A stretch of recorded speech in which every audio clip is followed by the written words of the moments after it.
Hi, I'm Nagaraju. Talking politics with ఐ డ్రీమ్లో ఈనాటి మన ముఖ్య అతిథి అనంతపురం జిల్లా రాజకీయాల్లో ఆజానుబాహుడు, రౌద్రానికి నిలువెత్తు రూపం, తాడిపత్రి ప్రజలకు అండగా నిలిచే ధీరుడు, పరిశుభ్రతకు మారుపేరైన నేటి తరం నేత, 6 పదుల 6 అడుగుల 6 అక్షరాల జెసి ప్రభాకర్ రెడ్డి. ఆయనే మన తాడిపత్రి ఎమ్మెల్యే. సుదీర్ఘకాలం పాటు తన సోదరుడు జెసి దివాకర్ రెడ్డికి రాజకీయ విజయాల పరంపరలో వెంటనే చెప్పాలంటే ఒక కుడిభుజంలా వ్యవహరిస్తూ అన్నీ తానే వహించి తొలిసారిగా తాడిపత్రి ఎమ్మెల్యేగా బాధ్యతలు స్వీకరించి 2 ఏళ్లు పూర్తి చేసుకొని అభివృద్ధి పదంలో నడుస్తున్న ఆయనతో ఈరోజు మన ఐ డ్రీమ్ ప్రేక్షకులకు వివరాలు అందించనున్నాము. నమస్తే సార్. సార్, మొట్టమొదటిగా మా ఐ డ్రీమ్ వీక్షకుల కోసం మీ కుటుంబ నేపథ్యం అంటే మీ ఫ్యామిలీ బ్యాక్గ్రౌండ్ కానీ, మీ కుటుంబం కానీ, మీరు ఎంతమంది సంతానం, మీ తండ్రికి, మీ సోదరులు ఏం చేస్తున్నారు? మేము మొత్తం 6 మంది అండి. ముందరు 2 అక్కలు, దాని తర్వాత దివాకర్ రెడ్డి, మళ్ళీ ఇంకో అక్క, మళ్ళీ నేను, ఒక చెల్లెలు. వీళ్ళందరూ మొత్తం హైదరాబాద్లో ఉంటారు.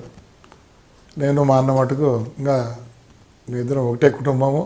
ఇంతవరకు డివిజన్ ఉమ్మడి కుటుంబం ఉన్నారు అంతే ఇప్పటికీ కూడా. ఉమ్మడి కుటుంబము, సుఖంగా ఉండే కుటుంబం, అమరికలు లేకోకుండా నలుగురు కూడా 3 కుటుంబం మాదిరే ఉంటాం మేమందరం. నలుగురు ప్రత్యేకత అండి. ఆంధ్రప్రదేశ్లోనే మా కుటుంబానికి ఒక మంచి పేరు ఉంది. 4 అక్కలు, చెల్లెళ్ళు, మేము ఇద్దరము ఉమ్మడి కుటుంబం మాదిరే ఈ రోజు కూడా ఉంటాం. దివాకర్ రెడ్డితో ఫైనల్ అంటే బయట ఆయన ఫైనల్, ఇంట్లో మటుకు నేను చెప్పింది ఆయన దివాకర్ రెడ్డి గారు వింటారు. అంటే ఏ విషయంలో కూడా ఇద్దరు పక్కన సోదరులు చెప్పిన కాబట్టి మీకు వేదవాక్యం. అంటే ఒకటి నేను సంతోషంగా చెప్పాల్సిన పని ఏమంటే, బయట ఏం చెప్పినా ఏమున్నా కానీ లోపల వచ్చేళ్ళకి కొద్దిగా నా మాట వింటాడు అన్ని విధాలు. ఎందుకంటే పల్లెల్లో నేనే ఉంటాను కాబట్టి ఇక్కడ సాధక బాధలు నాకు ఎక్కువ తెలుసు కాబట్టి పాపం. అంటే మీ పిల్లలు కానీ మీ సోదరు అసలుకి మా ఇంట్లో అది లేదండి. మొత్తం మా అన్నగారికి ఒక కూతురు, ఒక కొడుకు, నాకు ఒక కూతురు, ఒక కొడుకు. అసలుకి అందరూ నన్నేమో నాన్న అంటారు మా పిల్లలు, కానీ మా అన్న కాడికి వచ్చాక డాడీ అంటారు. ఎలా సార్, ఇప్పుడు వాళ్ళు కూడా రాజకీయాల్లోనే ఉన్నారంటే మీ వెంటే నడుస్తున్నారా? ఏదన్నా వ్యాపారాలు ఏదన్నా కూడా? లేదండి, వ్యాపారం చేసుకుంటున్నారు. ఇంకా మేము రాజకీయంలో 75 అయినా కానీ మేము ఎంగేనండి.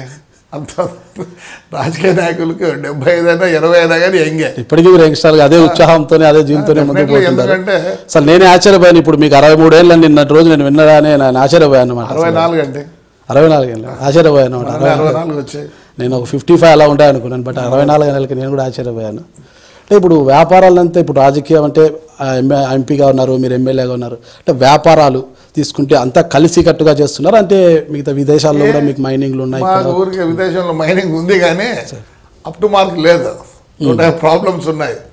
ఐరన్ మైన్ అందరం కలిసి ఫ్రెండ్స్ మేమందరం కలిసి చేసాము. ఈ ఐరన్ మైన్ పడిపోవడంతో కొద్దిగా వీఆర్ ఇన్ మైనస్. ఎలా అంటే బిజినెస్ తీసుకుంటే బస్సులు తీసుకున్న జెసి దివాకర్ ఉంటుంది అన్నమాట. అంటే సపరేట్ బిజినెస్ అంటే మీరు ప్రత్యేకంగా ఇంకో బిజినెస్ అంతా కలిసేనా? అది కూడా సపరేట్ అనేది ఏది లేదు మా ఇంట్లో. అసలుకి నేనన్నా అప్పుడప్పుడు అన్నం తింటానేమో, దివాకర్ రెడ్డి మటుకు ఇద్దరు ఇంట్లో ఉంటే మటుకు 3 అయినా కానీ నా కొరకు కాసుకొని ఉంటాడు ఆయన. సపరేట్ అనేది ఏది లేదండి. మీ విద్యాభ్యాసం అంతా ఎక్కడ జరిగిందంటారు సార్? నేను హెచ్పిఎస్లో స్కూలింగ్ అంతా చేశాను. దాని తర్వాత మన అనంతపురం ఆర్ట్స్ కాలేజీలో. మీ 4 ఫాదర్స్ నుంచి మీ స్వగ్రామం తాడిపత్రి సార్? మళ్ళీ లేదండి, ఇక్కడ దగ్గర 7 కిలోమీటర్లు జూటూరు అనే గ్రామము. కానీ మా ఆన్సిస్టర్లు ఇక్కడ వాళ్ళు కాదండి, వీఆర్ ఫ్రమ్ తెలంగాణ అని ఉంటారు. మాకు ఇప్పుడు కూడా గోత్రం చెప్పేవాళ్ళు కూడా అక్కడ నుంచే వస్తారు, గద్వాల నుంచి వస్తారు. ఇప్పుడు కూడా బంధువులు కూడా గద్వాల్లో ఉన్నారు. మరి ఒక అంటే అప్పట్లో ఈ తాడిపత్రిని ఇంత సుందరంగా తీర్చిదిద్దడానికి అక్కడ నుంచి మీరు ఇక్కడికి వచ్చారు? అలా కాదు, అప్పుడు ముస్లిం ఇన్విటేషన్లో మన వాళ్ళు వచ్చారనేది ఒక ఇది ఉంది.